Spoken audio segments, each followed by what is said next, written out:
you know what I mean? Oriental poison.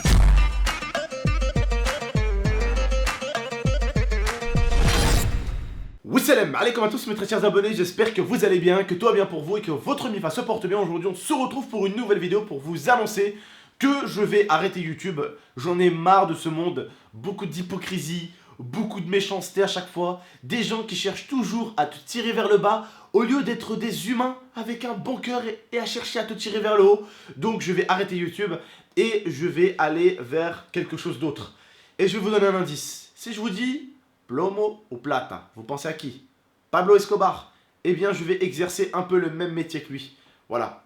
J'en ai marre de YouTube, en plus je paye des impôts comme tout le monde, j'en ai marre de me faire entuber. Maintenant, je dois plus rien à personne. Voilà, Thug Life, personne ne va pouvoir me critiquer ou me rabaisser ou... voilà, non je déconne, j'arrête pas YouTube frère, je déconne. Les frères et sœurs, comprenez ce que j'ai à vous dire s'il vous plaît, écoutez bien cette vidéo. Il y a quelques jours de ça, il m'est arrivé quelque chose, j'avais une envie pressante de vous la raconter. Sauf que je l'ai oublié. Et sauf que là, ce soir, je m'en suis rappelé. Bref, ne prenez pas mal tout ce que j'ai dit au début. C'était pour déconner, bien sûr. Il y a des gens qui te critiquent sur Internet, bien sûr. Il y a des gens qui cherchent à te tirer vers le bas sur Internet, bien sûr. Nous payons, les youtubeurs, nos impôts. C'est des fois même hardcore ce qu'on peut payer. Mais on est comme vos parents, je veux dire. À ce niveau-là, on paye, on donne de l'argent à la France comme vos parents. À ce niveau-là, on n'y échappe pas. D'accord? On est comme tout le monde, on paye ce qu'il faut, on donne ce qu'il faut. Donc, quand certains critiquent des youtubeurs, n'oubliez pas que vous critiquez des gens qui ont, oui, un travail, parce que oui, ils payent des impôts, oui, ils donnent de l'argent à la France. Donc oui, c'est un travail, youtubeur. On donne de l'argent à la France, on paye des impôts. Donc oui, c'est considéré comme un travail. Qu'on le veuille ou pas, maintenant, c'est considéré comme un boulot. Depuis pas très très longtemps, mais depuis un bon petit moment, oui. Bref, comme je l'ai dit en tout cas sur Internet, c'est vrai, il y a des gens qui cherchent toujours à te tirer vers le bas. Mais c'est pas pour autant que je vais devenir trafiquant de drogue ou quoi que ce soit. Mais il y a quelques jours de ça, je vous jure, il m'est arrivé quelque chose de ouf. Attendez, j'enlève mes pantoufles. Voilà, je suis mieux. J'ai rencontré une femme. Au départ, je me disais tout va bien. À la fin, je me suis dit tout va très mal. Et je vais vous expliquer ça. Il y a un soir, ma mère est venue chez moi pour rester un petit peu chez moi. Et elle a décidé de repartir. Il était exactement 22 h. Pour cette vidéo, je vous demanderai vraiment un maximum de likes. Soutenez-moi comme d'habitude l'équipe. Je compte sur vous. Ma mère quitte ma maison. Comme la vôtre pourrait quitter la vôtre aussi, hein, de maison. Sauf que vous, comme moi, nous avons quand même quelques principes, quelques valeurs. Nous n'allons pas laisser notre maman retourner à la maison à 22 h toute seule. Alors je lui dis, maman, je te raccompagne en voiture. Ma mère monte dans la voiture, je prends ma mère, ma petite sœur, je les accompagne. Je les dépose. En revenant, je passe par un quartier assez chaud. Je m'arrête au bout d'un moment. Et là, c'est le drame. Une femme m'interpelle avec sa petite BM de l'autre côté. Elle me fait un signe comme ça. Je baisse ma fenêtre et elle me dit « Est-ce que tu en as ?» Au départ, je me suis dit « C'est la mère d'un abonné. » Elle me dit « Est-ce que tu en as Tu m'en vends ?» J'étais en train de la regarder comme ça. Elle me dit je lui fais comme ça. Elle me dit « T'as des collègues qui peuvent m'en vendre ?» Donc vous savez de quoi je parle, bien sûr. Et là, bon, en même temps, vu comment j'étais habillé, c'est normal. Le mec, il arrive, sans vouloir me la péter, bien sûr, avec ma petite Clio noire, hein, une voiture assez simple, 220 chevaux sous le capot. Elle se dit, bon, ça peut être qu'un vendeur de chichons. Hein, en plus, j'ai une tête de mec, hein, quand je me rase. Bon, j'étais pas rasé à ce moment-là, mais quand je me rase, j'ai vraiment la tête du mec qui a 18 piges. Hein. Donc, tu sais, 17-18 piges, avoir une voiture à 30 000 euros, elle croit forcément que t'es trafiquant de drogue, et en plus, t'es un arabe, alors là, amalgame x 1000, d'accord? Je vais vous montrer comment j'étais habillé. J'étais avec mon manteau. C'est vrai que c'est de la marque. C'est The Copeless. Ma mère, à l'époque, il y a 10 ans, elle me l'avait acheté plus de 300 €, je crois. Ce qui est un manteau de bonne qualité. Ça fait 10 ans que je l'ai. Et il tient très chaud. Je vous montre le manteau. Hop, j'étais habillé comme ça. Avec... Regardez, hein, là, vous voyez le petit rebeu gaming. Et là, enfin, le petit rebeu gamer. Et là, j'étais habillé avec ça. Hop, fermé, bien boutonné comme ça. La voiture, du bon rap, et The North Face, qui a fait à mon avis la différence, parce que j'étais comme ça. Et alors là, franchement, le mec il fait jeune, Elle s'est dit, c'est un arabe. Il a une bagnole à 30 000 euros. Il s'habille tout en noir. C'est un trafiquant de drogue. Ou un vendeur de drogue. Tout de suite, elle a cru que je vendais de la drogue. Tout de suite. Tout de suite. C'est vrai. C'est vrai que ça ressemble un peu. Bon, qu'est-ce que je lui dis? Je vous jure, elle a rigolé la meuf. Hein. Je commence à repartir, je lui dis désolé, je ne fais pas ça. En souriant. Après, je m'arrête, je lui dis, tu sais, on connaît tous les amalgames, hein, la plupart du temps, c'est malheureux, mais il y a des amalgames. T'es un Français, t'es riche, t'es un bourgeois, tes parents ils sont riches, ceux qui t'ont donné l'argent. T'es un arabe, t'es riche, t'es un vendeur de drogue. On les connaît ces amalgames ou pas, les frères et sœurs? Honnêtement, je parle à tous les Français et tous les non-Français. On a tous des pays, des religions, des couleurs où on a malheureusement des amalgames qui nous tombent sur le coin de la gueule. D'accord? Tous comme on est. Alors forcément, quand c'est un arabe, hein, comme moi, qui est youtubeur, hein, qui a des économies, qui a une famille, qui passe son temps derrière un écran, bah, quand je roule avec une voiture de sport, pour la meuf en face, je suis un trafiquant de drogue. Tout de suite. Trafiquant de drogue. Tout de suite. Pourquoi? Les arabes, on n'a pas le droit d'être riches aussi. On n'a pas le droit d'avoir du flous. Oh, n'oublie pas ma gueule, hein.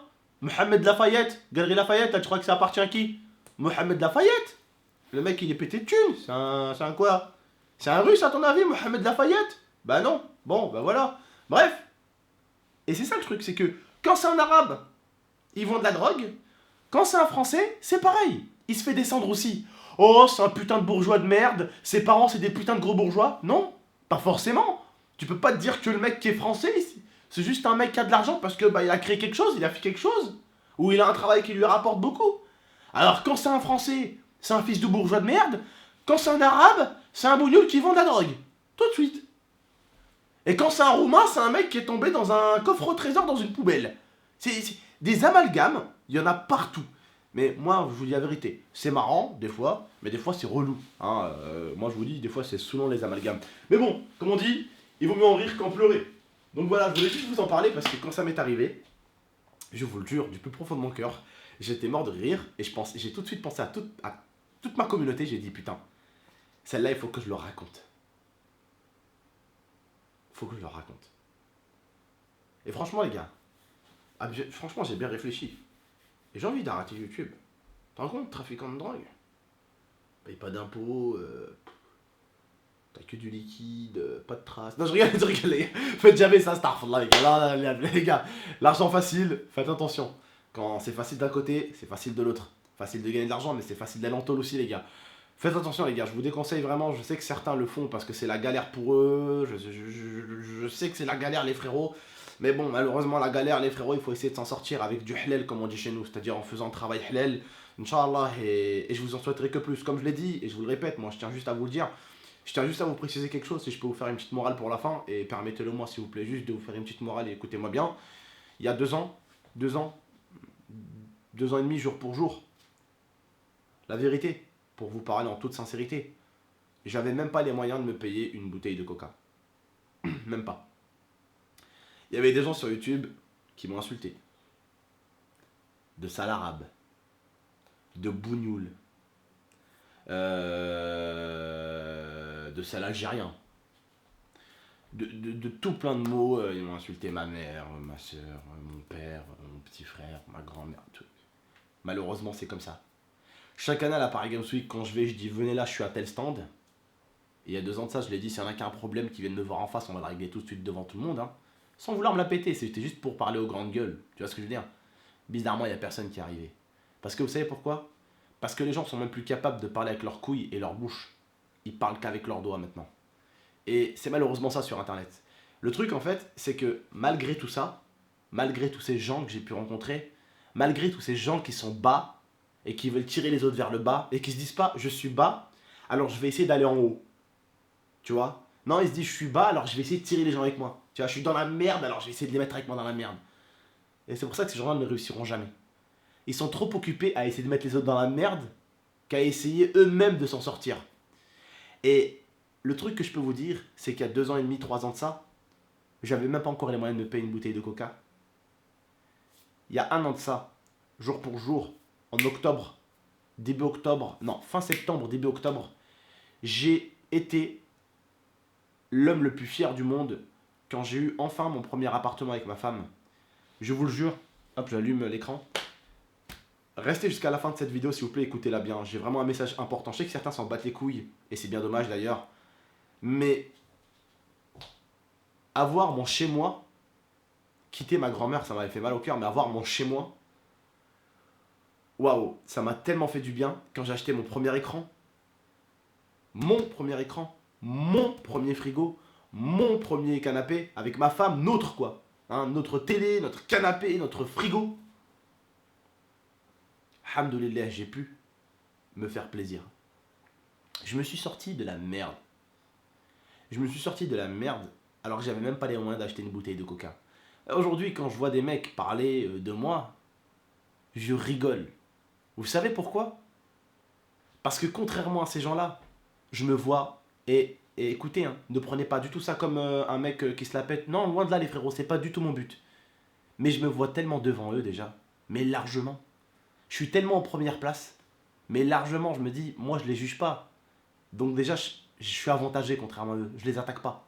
Tu vois, je suis la personne qui fait rien, j'emmerde personne. Mais hamdoulilah, en 2 ans, je m'en suis sorti très correctement. J'ai pris un appartement pour ma femme, j'ai meublé mon appartement, j'ai attrapé la baraque de ma mère, je lui ai tout acheté. Fauteuil, tapis, télé, meuble télé, frigo, machine à laver. Je lui ai tout acheté. Toute sa baraque, je lui ai acheté. Pareil, ma grand-mère, son fauteuil, son salon, son ancienne table, sa nouvelle table, sa table de nuit. Non, pas sa table de nuit, pardon, je vous mens. Là, c'était du mensonge. C'est pas sa table de nuit. C'est. Comment ça s'appelle?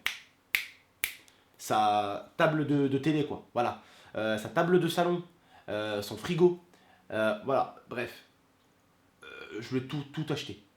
Tout acheté. Je vais vous faire mon ancien clic-clac, tout acheté. Là, ma mère, le fauteuil noir que vous voyez avant dans mes vidéos, je vais offert à ma mère. Hop, chez ma mère. Les tables et tout que j'avais, pareil, je donne tout à la famille. Bref, c'est pas pour me la péter ou quoi, mais c'est pour vous dire que essayez dans la vie de vous en sortir. Et après, il y a tous les autres qui y a autour de vous, votre famille. Ceux-là, il faut jamais les oublier parce que quand je réfléchis bien, ma grand-mère, des fois, elle avait 5 euros sur elle, elle me mentait. Elle me disait qu'elle avait de l'argent, elle me donnait les 5 euros pour m'acheter à boire, moi et ma femme, dans notre petite pièce. On était dans une chambre, petite comme ça, avant. On vivait dedans, on mangeait dedans, on dormait dedans. On faisait tout dans une chambre petite comme ça, on vivait dans ça. Regardez maintenant, alhamdoulilah, Dieu m'a tout donné. Une petite maison, enfin un petit appartement, 120 mètres carrés. Là, une maison, 140 mètres carrés, avec jardin devant, jardin derrière. Pourquoi? Parce que je n'ai jamais attaqué les autres. Alhamdoulilah, j'ai toujours bossé dans mon coin, dans l'ombre, j'ai emmerdé personne. Le secret de la réussite, c'est ça. Vous taffez, vous passez votre temps à taffer, à taffer, à taffer. Vous parlez pas des autres, vous les taclez pas. Ça peut vous apporter que du mauvais œil. Vous vous occupez pas des autres, laissez-les faire ce qu'ils ont à faire. Faites ce que vous avez à faire. Et c'est ça le secret de la réussite. Le secret de la réussite, c'est beaucoup de boulot, la bouche fermée, et tu t'occupes de toi et des tiens. Voilà. Et une fois, alhamdoulilah, que tu as réussi à t'occuper de toi, que tu as réussi à mettre comme moi, par exemple, ma grand-mère, ma mère à l'abri, ils sont à l'abri, j'ai des économies, j'ai une maison, ma femme elle va bien, mon petit frère maintenant il vit carrément avec moi, il va très très bien. Alhamdoulilah, je suis fier, il vit comme un petit roi. Eh ben, tu peux te faire plaisir. Si tu veux acheter une voiture, tu vas acheter. Admettons, toi, tu vas acheter une Porsche, là. Fais-toi plaisir. C'est pas notre problème, tu vois, fais-toi plaisir. Tant mieux, Khoya. Tu t'es un mec qui aime bien les voitures, fais-toi plaisir. T'as de quoi après la Porsche nourrir ta famille? T'as de quoi subvenir à leurs besoins? Oui? Ben fais-toi plaisir. Vous voyez ce que je veux dire ou pas? Voilà, on est arrivé à un petit débat à la fin qui me fait beaucoup plaisir. Voilà les frérots, n'oubliez pas, on peut partir de rien et en 1 an et demi, 2 ans, avoir beaucoup plus de choses qu'il y a un an. Voilà. Bref, prenez soin de vous et de la MIFA. Cette vidéo a duré un peu plus longtemps que prévu. Je vous dis juste prenez soin de vous et de la MIFA et faites attention à vous. D'accord? Allez, Prenez soin de vous et de la MIFA. J'ai un peu fait le mec Zarma qui réfléchit, genre pour que vous vous dites qu'est-ce qu'il va nous raconter, qu'est-ce qu'il va nous dire. Non, c'est très banal. Bref, les frérots, allez, prenez soin de vous et de la MIFA. Salem, n'oubliez pas de liker, ça ferait quand même plaisir. Puis voilà, n'oubliez pas, on part tous de rien, mais on peut, alhamdoulilah, devenir quelqu'un. Quand je dis devenir quelqu'un, c'est pour notre MIFA, devenir quelqu'un qui arrive à subvenir à leurs besoins. D'accord? Je parle pas de quelqu'un en superstar, ok? Loin de là. Bref, prenez soin de vous de la MIFA. Ciao l'équipe, merci beaucoup. I torture you.